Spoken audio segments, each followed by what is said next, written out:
বিসমিল্লাহির রহমানির রহিম। আমরা সিম্পল টেন্স শিখব।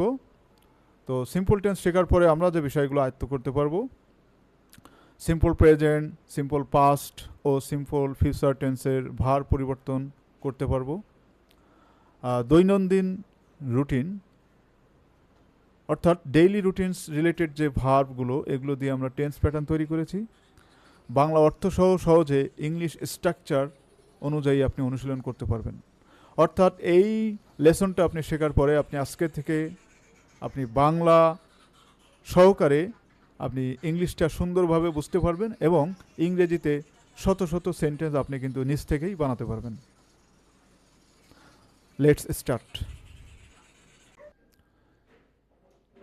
Simple present tense, simple past tense, simple future টেন্সের এখানে স্ট্রাকচার।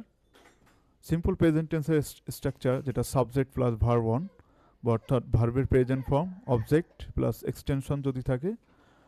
সিম্পল পাস্ট টেন্সের স্ট্রাকচার হচ্ছে সাবজেক্ট প্লাস ভার্ব টু, অর্থাৎ ভার্বের পাস্ট ফর্ম, অবজেক্ট এবং এক্সটেনশন যদি থাকে। সিম্পল ফিউচার টেন্সের স্ট্রাকচার হচ্ছে সাবজেক্ট প্লাস শ্যাল বা will plus verb one plus object plus extension যদি থাকে। এখানে আবার টেন্স শেখার জন্য অবশ্যই এখানে পার্সনটা জানা জরুরি, এজন্য আমরা এটা অ্যাড করলাম। আমরা প্রত্যেকে জানি যে পার্সন হচ্ছে তিন প্রকার: ফার্স্ট পার্সন, সেকেন্ড পার্সন এবং থার্ড পার্সন। তো ফার্স্ট পার্সনের সিঙ্গুলার নাম্বার এখানে I, we, I, you. First person এখানে I, second person you, third person এখানে he, she, it, Jamal etcetera ইত্যাদি। অর্থাৎ হি, শি, ইট বা কোনো ব্যক্তির নাম, এটা অবশ্যই থার্ড পার্সন সিঙ্গুলার হিসেবে ব্যবহার হয়। তাহলে আমরা বুঝতে পারলাম যে এখানে first person, second person, third person এটার সিঙ্গুলার নাম্বারগুলো জানলাম। এখন first person plural number we, you, second person you plural number, এবং থার্ড পার্সন প্লুরাল নাম্বার হচ্ছে দে বা আওয়ার ফ্যামিলি। অর্থাৎ এই ধরনের কোনো ওয়ার্ড যেটা দ্বারা অবশ্যই প্লুরাল নাম্বার বোঝাবে, সেটা হচ্ছে আমরা এটাকে থার্ড পার্সন প্লুরাল নাম্বার বলে থাকি।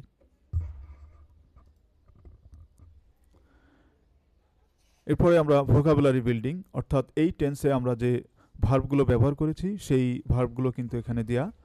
ওয়েক আপ, প্রথমে হচ্ছে section one, daily morning routine, অর্থাৎ সকালের নিত্যকর্ম, ডেইলি মর্নিং রুটিন রিলেটেড যে ভার্বগুলো আছে সেইগুলো এখানে ব্যবহার করা হয়েছে। ওয়েক আপ, জেগে ওঠা, গেট আপ, বিছানা ছাড়া, ব্রাশ, দাঁত মাজা, ওয়াশ, ধোয়া, টেক, নেওয়া বা গোসল করা, প্রে, প্রার্থনা করা, এক্সারসাইজ, ব্যায়াম করা, রিড, পড়া, প্রিপেয়ার, প্রস্তুত করা, ইট, খাওয়া। Simple present, simple tense, verb sense, অর্থাৎ প্রত্যেকটা সিম্পল টেন্সের বা ইনডেফিনিট টেন্সের তিনটা ফর্মে যে প্রেজেন্ট, পাস্ট এবং ফিউচারের ভার্বটা কিভাবে কাজ করে, তো সেখানে আলোচনা করা হয়েছে। যে ওয়েক আপ, ওয়েক আপ অর্থ জেগে ওঠা, এখানে সাবজেক্ট আছে আই। আই ওয়েক আপ, আমি জেগে উঠি। আই ওক আপ, আমি জেগে উঠেছিলাম। আই শ্যাল ওক আপ, আমি জেগে উঠব। এখানে প্রেজেন্টে জেগে উঠি, পাস্টে জেগে উঠেছিলাম এবং ফিউচারে হচ্ছে জেগে উঠব।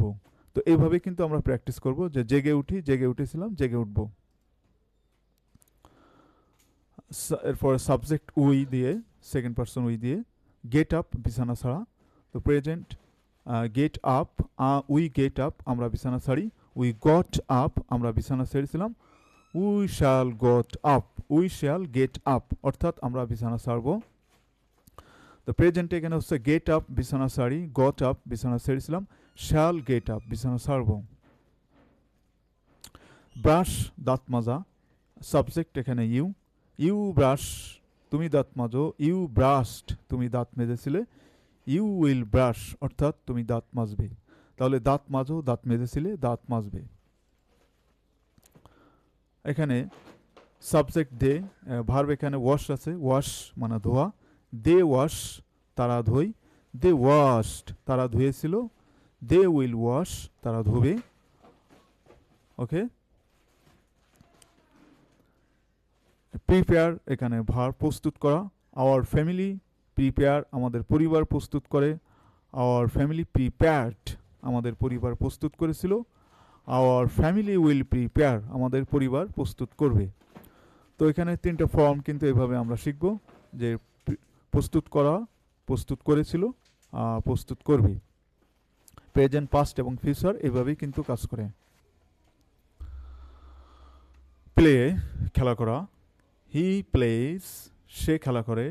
হি প্লেইড, সে খেলা করেছিল। হি উইল প্লে, সে খেলা করবে। অর্থাৎ এখানে সিম্পল প্রেজেন্ট প্লে, খেলা করা, সিম্পল পাস্ট প্লেইড, খেলা করেছিল, এবং সিম্পল ফিউচার উইল প্লে, খেলা করবে। এইভাবেই কিন্তু আমরা প্র্যাকটিস করব।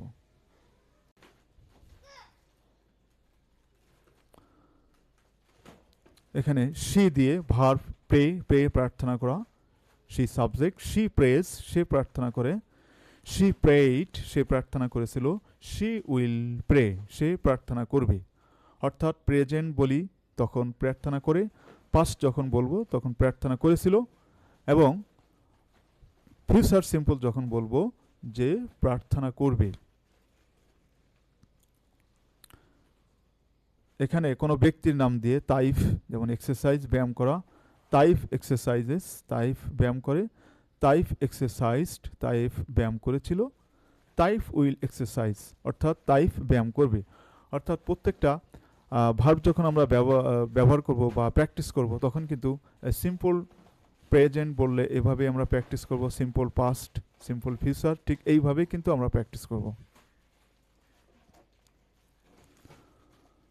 ইট দিয়ে একটা পড়লাম, যে ইট রিডস, এটি পড়ে। ইট রিড, এটি ইট রেড, এটি পড়েছিল। ইট উইল রিড, এটি পড়বে। এখানে একটা গুরুত্বপূর্ণ বিষয়, যে রিডসটা যখন আমরা এটাকে প্রেজেন্ট পাস্টে বলবো, তখন এটার উচ্চারণটা হবে কিন্তু রেড। অর্থাৎ রিডস, ইট রিডস, সে পড়ে, সিম্পল প্রেজেন্ট। ইট রেড, ইট রেড, এটা পড়েছিল। ইট উইল রিড, এটা পড়বে। তো ইট এখানে খাওয়া। 10 নম্বর, এখানে ইট চাইলে তোমরা যে কোনো একটা দিয়ে এটা বানাতে পারো। আই ইট, আমি খাই। আই অ্যাট, আমি খেয়েছিলাম। আই উইল ইট, আমি খাবো। তো এইভাবেই কিন্তু আমরা প্রত্যেকটা ফর্মে এভাবে আমরা মুখস্থ করব এবং এভাবে শেখার চেষ্টা করব।